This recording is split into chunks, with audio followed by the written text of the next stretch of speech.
یہاں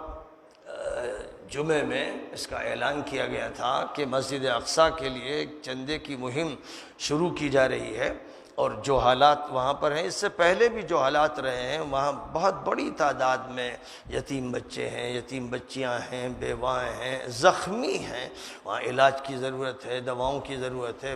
اور پوری دنیا کے مسلمانوں کو فکر کرنی ہے، اور ہم بھی یہ چاہتے ہیں کہ اس میں شامل ہوں، اپنی عزت اس میں سمجھتے ہیں اور اللہ کے ہاں قبولیت سمجھتے ہیں کہ ہمارا ایسے لوگوں کے ساتھ تعلق ہو اور ہم فکر مند ہوں، چاہے جیسے حضور نے فرمایا وَلَوْ بِشِقِّ تَمْرَةٍ، چاہے آدھی کھجور دو، بس اسی طرح یہاں سے یہ بات کہی گئی کہ روزانہ 1 روپیہ ڈالیے، لیکن اپنے گھر میں ایک صندوقچہ رکھیے مسجد اقصیٰ کے لیے، مسجد اقصیٰ فنڈ یا چندہ برائے مسجد اقصیٰ، اس پر لکھ لیجئے، خود ہی لکھ لیجئے، اور اس میں کم از کم 1 روپیہ روزانہ، ورنہ ظاہر ہے کہ آج کل تو 1 روپیے کی کوئی حیثیت ہی نہیں ہو، 1 روپیے کی جگہ تو بچے بھی 10 روپے سے کم مانگتے نہیں، اس لیے جو آدمی 10 روپے روزانہ ڈالے سبحان اللہ، لیکن کم از کم بات کہی گئی کہ اس طرح اپنے اپنے گھروں میں یہ مسجد اقصیٰ کے فنڈ کے لیے صندوقچے رکھیے اور جمع کرتے رہیے۔ مجھ سے پوچھا گیا بعض علاقوں سے کہ ٹھیک ہے مولانا ہم لوگوں نے شروع کر دیا اور کر رہے ہیں، لیکن یہ سوال ہو رہا ہے کہ ان تک پہنچائیں گے کیسے؟ میں نے ان سے کہا کہ بھائی ابھی آپ 1 روپیہ اگر کریں گے بھی تو مہینے میں 30 روپے ہوں گے ایک جگہ، تو ابھی تو ایک چھوٹی سی رقم ہوگی، کرتے رہیے اور زیادہ سے زیادہ کی فکر کیجئے، اور انشاءاللہ جب حالات کچھ بہتر ہو جائیں گے، اس معنی میں کہ سفر وغیرہ آسان ہوگا اور وہاں سے پھر کوئی نہ کوئی نمائندہ انشاءاللہ آئے گا تو اس کے حوالے امانت کر دی جائے گی، یا بینک کے ذریعے سے جس طرح بھی بہتر ہوگا اس کو بھجوا دیا جائے گا، اور ذمہ داریاں الگ الگ دے دی جائیں گی، یعنی کہ یہاں جمع کیا جائے، لوگ اپنے اپنے علاقوں میں جمع کر لیں، دلی والے دلی میں کر لیں، مظفر نگر والے مظفر نگر میں کر لیں، اور جہاں جہاں لوگ ہیں وہاں کر لیں، پھر اس کے بعد ایک لنک یہاں سے انشاءاللہ بتا دیا جائے گا کہ آپ فلاں جگہ اس کو اس طرح بھیج سکتے ہیں، جو بھی شکل اس کی ہوگی، کیونکہ اس طرح کی جو امداد ہوتی ہے، غربا کی امداد اور دواؤں کے لیے امداد، اس میں کسی ملک میں کوئی قانون بھی نہیں ہے اس کی ممانعت کا، سیاسی استعمال درست نہیں ہوتا ہے لیکن رفاہی استعمال درست ہوتا ہے، اور رقم آ بھی سکتی ہے اور جا بھی سکتی ہے اصول کے اعتبار سے، اور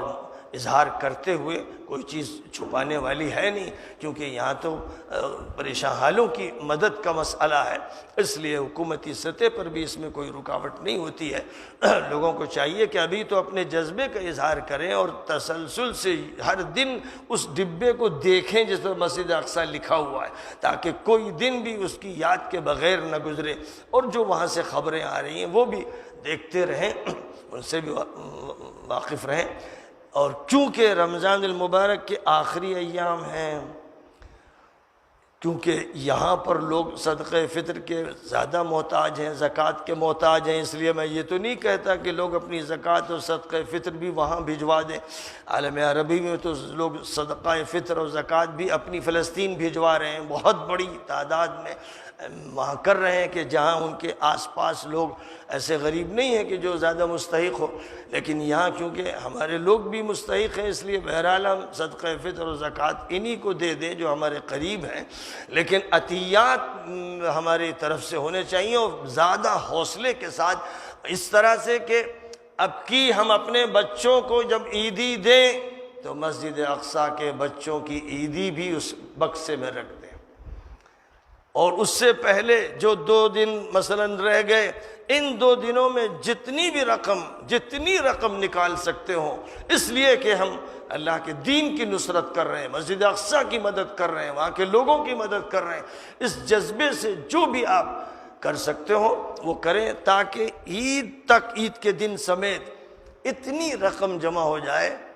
پورے ملک اور مختلف علاقوں میں، خدا کرے سب سنجیدگی سے اس کو لیں اور فکر کریں، اتنی بڑی رقم ہو جائے کہ پھر اس کو بھیجتے ہوئے یہ احساس ہو کہ بھئی ہم کچھ حصہ لے پا رہے ہیں، تو کم از کم رمضان کا اختتام ہو اس سے پہلے اور پھر عید کے دن کو شامل کر کے کہ اب کی عید کی عیدی جب آپ دیں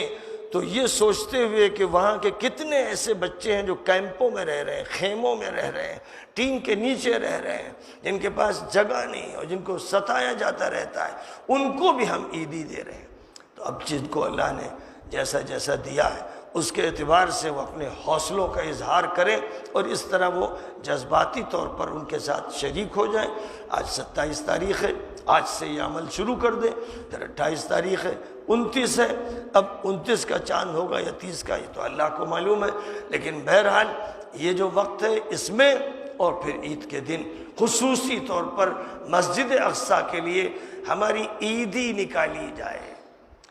یہ کام اگر ہوگا تو بہت امید ہے کہ عید کے بعد ہی جلدی ہمارے پاس اتنا جمع ہو جائے کہ ہم ایک قابل قدر رقم ان کے پاس بھیج سکیں۔ تو یہ بات بھی اس وقت یاد دلانی تھی، سب تک پہنچ جانی چاہیے، اور جن لوگوں تک پہنچ رہی ہے وہ جتنے بھی لوگوں تک پہنچا سکیں وہ پہنچائیں۔ جو یہاں بیٹھے ہوئے ہیں ان کو بھی چاہیے، اور جو سن رہے ہیں دور سے ان سے بھی یہ میں کہتا ہوں کہ یہ ایک امانت ہے، اس امانت کو آپ امانت داری کے ساتھ لیجئے اور پورے ملک میں اس کو پھیلائیے، تاکہ پوری امت کا تعلق اپنے ایک مرکز مسجد اقصیٰ سے قائم رہے، زندہ رہے، تابندہ رہے، اور سب یہ دعا کریں کہ اللہ ایسے حالات پیدا کرے کہ جب ہماری فتح ہو تو وہاں جا کر انشاءاللہ نماز پڑھیں، وہاں جا کر اعتکاف کریں اور وہاں کچھ وقت گزاریں۔ اس کا اللہ تعالیٰ موقع